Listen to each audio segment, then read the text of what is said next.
আসসালামু আলাইকুম। বাংলা সংবাদে আপনাদের সবাইকে স্বাগত জানাচ্ছি। আমি ফিরোজ তোহা। শুরুতেই বিআরবি কেবলস সংবাদ শিরোনাম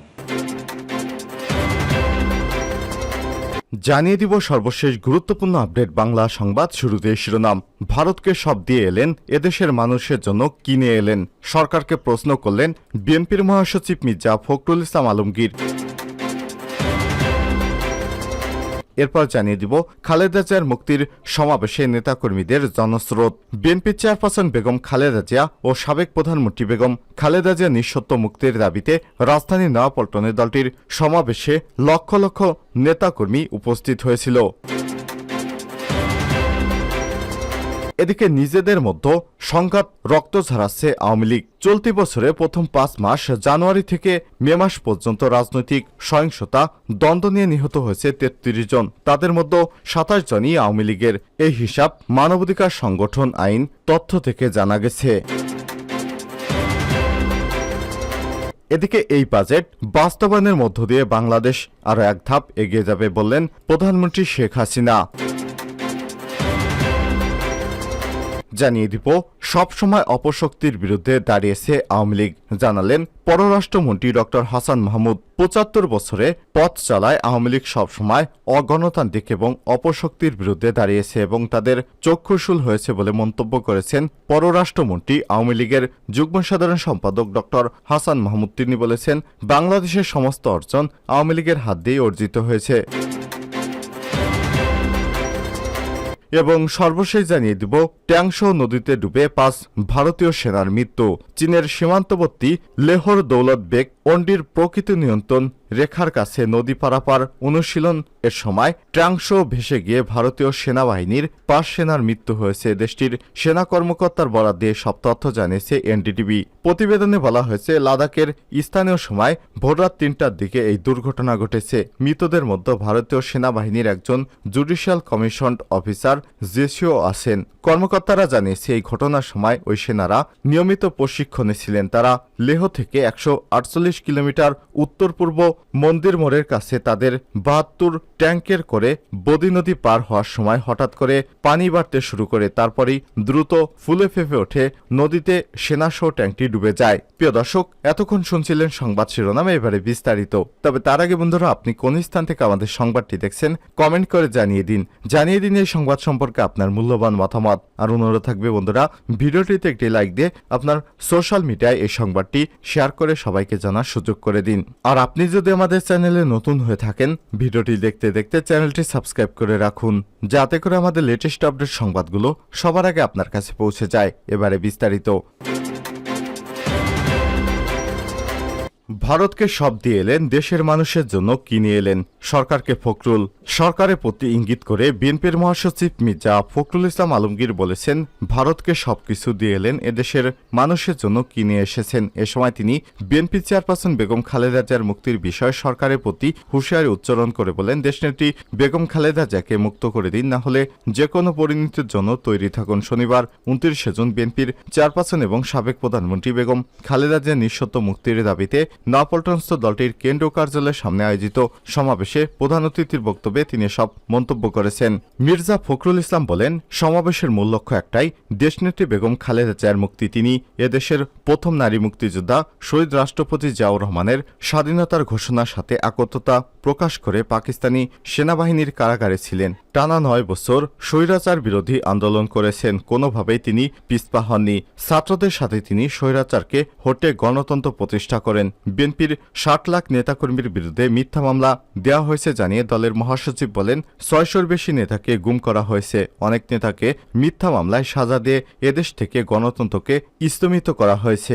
আমরা অনেক আত্মত্যাগ করেছি, আন্দোলন আরও তীব্র করে তুলতে হবে। সাহস করে প্রতিরোধ গড়ে তোলাই আমাদের কাজ। এক্ষেত্রে তরুণদের এগিয়ে আসার আহ্বান জানান বিএনপির মহাসচিব মির্জা ফখরুল ইসলাম।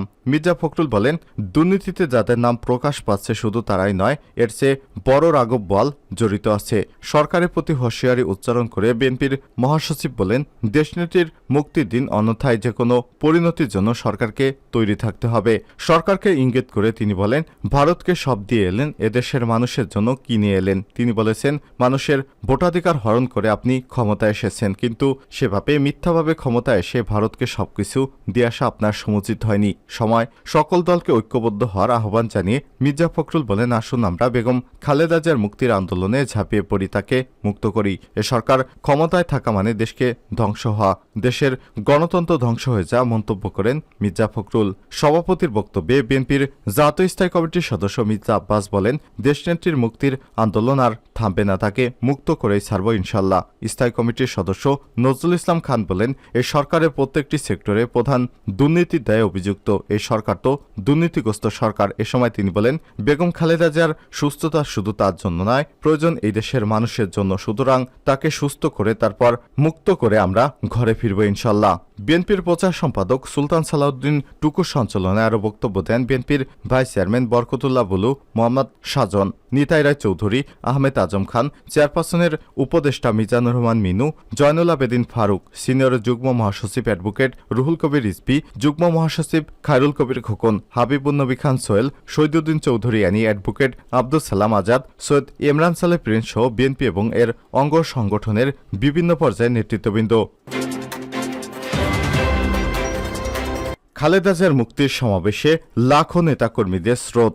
বিএনপির চেয়ারপারসন এবং সাবেক প্রধানমন্ত্রী বেগম খালেদা জিয়ার নিঃশর্ত মুক্তির দাবিতে রাজধানীর নয়াপল্টনে দলটির সমাবেশ গতকাল অনুষ্ঠিত হয়েছে। সমাবেশ স্থলে মিছিল নিয়ে নেতাকর্মীদের লাখ লাখ নেতাকর্মীদের আসতে দেখা গেছে। ঝড় বৃষ্টির প্রকালে আষাঢ়ে বৃষ্টির পরে এখন আষাঢ়ে বৃষ্টি না থাকলেও তবে গতকাল অনেক মেঘলা আকাশ ছিল এবং বৃষ্টি ছিল।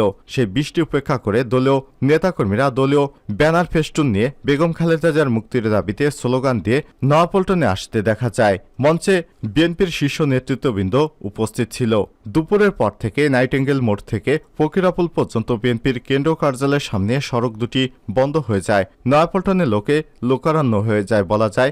জাতীয় সংসদ নির্বাচনের আগে অর্থাৎ 28 অক্টোবরের মহাসমাবেশ ভণ্ডুল হওয়ার পর বিএনপির সবচেয়ে বড় জমায়েত হচ্ছে গতকাল। নয়াপল্টনের সমাবেশে প্রধান অতিথি হিসেবে ছিলেন বিএনপির মহাসচিব মির্জা ফখরুল ইসলাম আলমগীর, সভাপতিত্ব করেছেন স্থায়ী কমিটির সদস্য মির্জা আব্বাস। এ সময় নয়াপল্টন এলাকায় সড়কের মোড়ে মোড়ে বিভিন্ন আইনশৃঙ্খলা রক্ষাকারী বাহিনীর সদস্যরা সতর্ক অবস্থানে ছিলেন।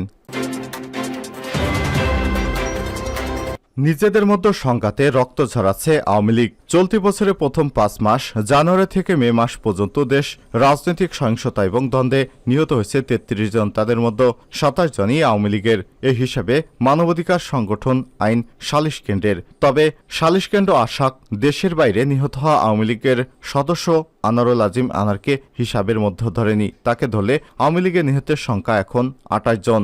আশোকের প্রতিবেদনে আরও বলা হয়েছে, এই 5 মাসে দেশের মোট রাজনৈতিক সংঘর্ষের ঘটনা ঘটেছে 393টি।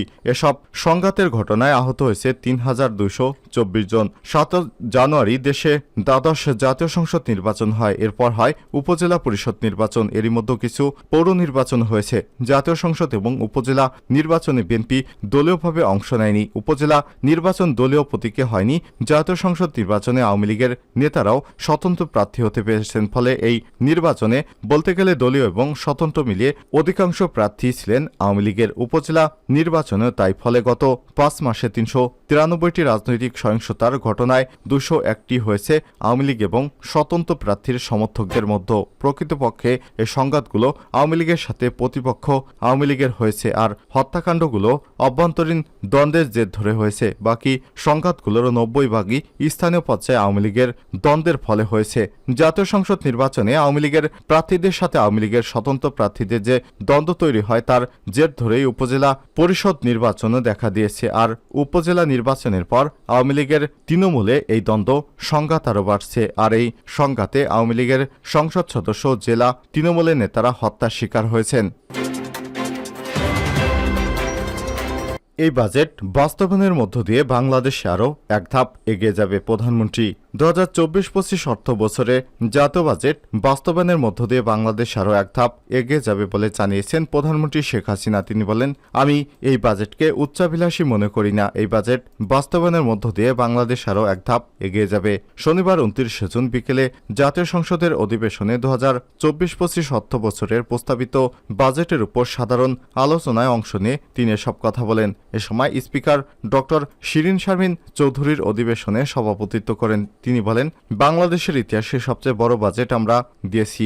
বাজেটের আকার 7,97,000 কোটি টাকা, 2.65 লক্ষ কোটি টাকা বার্ষিক উন্নয়ন কর্মসূচি এডিপি এবং 6.75% প্রবৃদ্ধির হার। শেখ হাসিনা বলেন, কেউ কেউ বাজেটকে উচ্চবিলাসী বলছেন, কেউ কেউ বলছেন ঘাটতি বাজেট। এই বাজেট বাস্তবায়ন সম্ভব নয়। এই চ্যালেঞ্জ নেওয়ার সক্ষমতা আমাদের আছে কিনা? চ্যালেঞ্জ নেয়াই তো আমার কাজ। আমরা চ্যালেঞ্জ নিয়েই চলতে চাই এবং চ্যালেঞ্জ নিয়েই এগিয়ে যাচ্ছি ইনশাল্লাহ।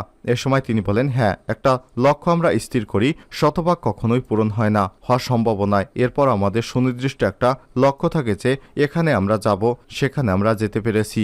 এ সময় তিনি বলেন, কোথায় 62,000 কোটি টাকার বাজেট আর কোথায় 7 লক্ষ কোটি টাকার বাজেট? আমরা তো এই জায়গাতে আসতে পেরেছি চ্যালেঞ্জ নিয়ে বলে সম্ভব হয়েছে।